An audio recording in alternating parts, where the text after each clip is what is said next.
वो तो आएगा अपने ही कर्मों से, पर उसमें दुख और सुख का अनुभव तुम्हारे कर्म उसमें सम्मिलित होंगे। अगर आपने पूर्व में जो जीव पुत्र रूप में आ रहा है उसके साथ अभद्र कर्म किए हैं, तो आकर के जीवन भर आपको जलाएगा, आपको दुख देगा। और आपने भद्र माने मंगलमय कर्म किए हैं तो जीव पुत्र बन के आएगा, तुम्हें सुख प्रदान करेगा। अब यदि इस समय भजन कर लो भगवान का, तो तुम उसके भी भाग्य को बदल सकते हो और अपने भी भाग्य को बदल सकते हो। ये भजन ही एक ऐसा कर्म है जो सब सुधार देता है। मार्कंडेय ऋषि के पिता महाराज मृकंड ने देखा, बहुत ज्योतिषाचार्य थे, कि 5 वर्ष में मेरे पुत्र की आयु खत्म है, मर जाएगा। बड़ी चिंता हुई कि जीवन भर भजन करते रहे, तपस्या की।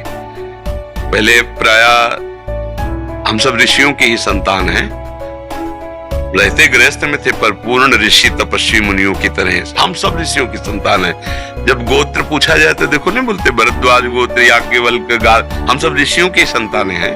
हाँ, तो उनको लगा कि कैसे क्या कर सकते हैं कि 5 वर्ष के बाद ये बालक जीवित बना रहे। अब पिता का कर्म शुरू हो रहा है। पूर्व संयोग इतने ही वर्ष का था, अब उनका नया कर्म काम कर रहा है। उन्होंने विचार किया, भगवान के भक्तों और संतों में विशेष सामर्थ्य है। यदि संतों को साष्टांग दंडवत करे और संतों का आशीर्वाद मिले तो मैं इसे मृत्यु से भी बचा सकता हूं। उनको पता था, उनकी श्रद्धा थी, उनकी भावना थी। तो प्राय पवित्र नदियों के किनारे ही ऋषियों के आश्रम होते थे, तो गंगा जी के समीप ही तो घाट में खड़ा कर देते। जो भी संत दिखाई देते, वैष्णव तिलक या शैव तिलक, वो सबको आदेश कर, छोटा सा बालक 2 वर्ष 3, साष्टांग प्रणाम करो, साष्टांग प्रणाम करो। उनकी सेवा यही थी, प्रसाद पाओ और जाकर घाट में खड़े हो, जो भी संत दिखाई दे साष्टांग प्रणाम करो। एक दिन प्रच्छन्न वेश से गुप्त रूप से सनक सनंदन सनातन सनत कुमार भी, अब आपको क्या पता कौन महात्मा किस कोटि का किस वेश में तुम्हारे पास बैठा है, या तुम्हारे संग वार्तालाप कर रहा है, या तुम्हें कभी मिल सकता है, हमारी दृष्टि नहीं है ना। और वो दिव्य महापुरुष थे और वो देखा करते थे। जब साष्टांग प्रणाम किया तो चारों संत वेश में थे, उनका चिरंजीवी भाव, बस वो आ गए। महाराज मेरी दृष्टि अचूक है, आप सनक सनंदन सनातन सनत कुमार चारों ब्रह्म कुमार है ना, प्रच्छन्न वेश से आप घूम रहे हैं, ये तो अभागी है, 5 वर्ष में इसकी मृत्यु हो जाएगी। और आप कह रहे चिरंजीवी भव, तो आपके वचन मिथ्या या इसका भाग्य मिथ्या? इसी बात में बैठे थे कि कोई ना कोई महापुरुष जब फंसेगा तो ये भाग्य को मिटा सकता है, साधारण थोड़ी मिटा पाता है, महापुरुष ही मिटा पाता है, उसमें सामर्थ्य होती है। तो उनका ठीक है, चिरंजीवी तो रहेगा ही। तुम्हारी ज्योतिष से तुमको पता है किस मिनट में किस सेकंड में मृत्यु होगी। उस दिन प्रातः से लेकर के और मृत्यु समय तक भगवान शिव के मंदिर में शिव का आलिंगन करके इसे बैठा देना, बस फिर और हम देख लेंगे। ऐसा ही किया। चारों ब्रह्म कुमार दरवाजे पे खड़े हो गए। तो ऐसे पुरुषों के पास यमदूत नहीं आते, साक्षात धर्मराज आते हैं। धर्मराज ने देखा सनक सनंदन सनातन सनत कुमार, तो उनका इस जीव का समय हो रहा है, आप आदेश करें तो मैं इसे ले जाऊं। नहीं, मैंने तो चिरंजीवी भव कहा है। बोले ब्रह्मा के आप पुत्र हैं, ब्रह्मा के द्वारा ही विधान किया जाता है। तो इतनी वार्ता हो ही रही थी कि भगवान शंकर प्रकट हो गए। उनका कि कुछ बदलना नहीं है, 5 वर्ष की आयु ना, हाँ 5 वर्ष रहे, मेरी आयु के 5 वर्ष रहे। भगवान ब्रह्मा जी एक सुई लेकर के ऐसे कमल में छेदे थे, आका 1 वर्ष हो जाता है।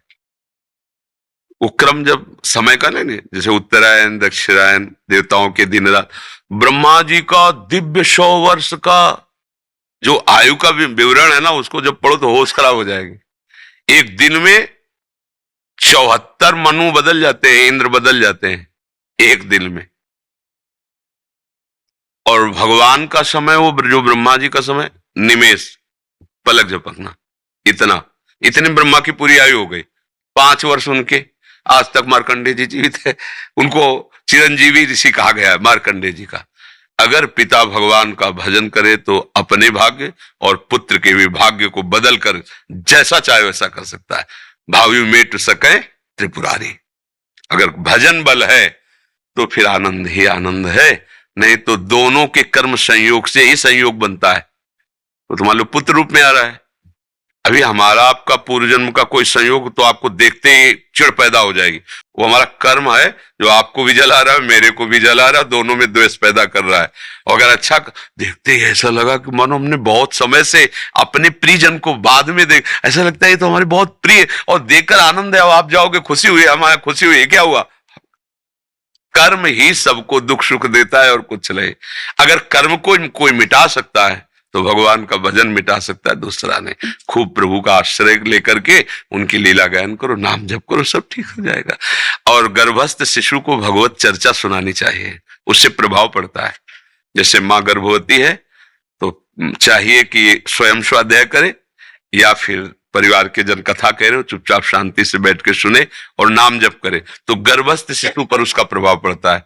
जैसे प्रहलाद जी जब कयाधु जी के गर्भ में थे तो नारद जी अपने आश्रम में लेकर के उनको भी भगवत चर्चा भक्ति का उपदेश किया। तो ऐसे महान भागवत 5 वर्ष में विश्व विजेता हिरण्यकश्यप को परास्त कर दिया। 5 वर्ष की आयु प्रहलाद जी की है और विश्व शक्ति संपन्न हिरण्यकश्यप परास्त कर दिया। अभिमन्यु जी गर्भ में ही थे, चक्रव्यूह का वेदन की क्रिया बताई तो 6 द्वार वेदने की क्रिया तक वो जगती रही, 7वें में सो गई। तो फिर वो मतलब गर्भस्थ शिशु पर बाहरी चर्चा का प्रभाव पड़ता है, बाहरी आचरण का प्रभाव पड़ता है। यदि हम नाम कीर्तन, भगवत चर्चा, भगवत कथा वार्ता, तो उसमें भक्ति का अंकुरण हो जाएगा, गर्भस्थ शिशु में उसका प्रभाव पड़ जाएगा।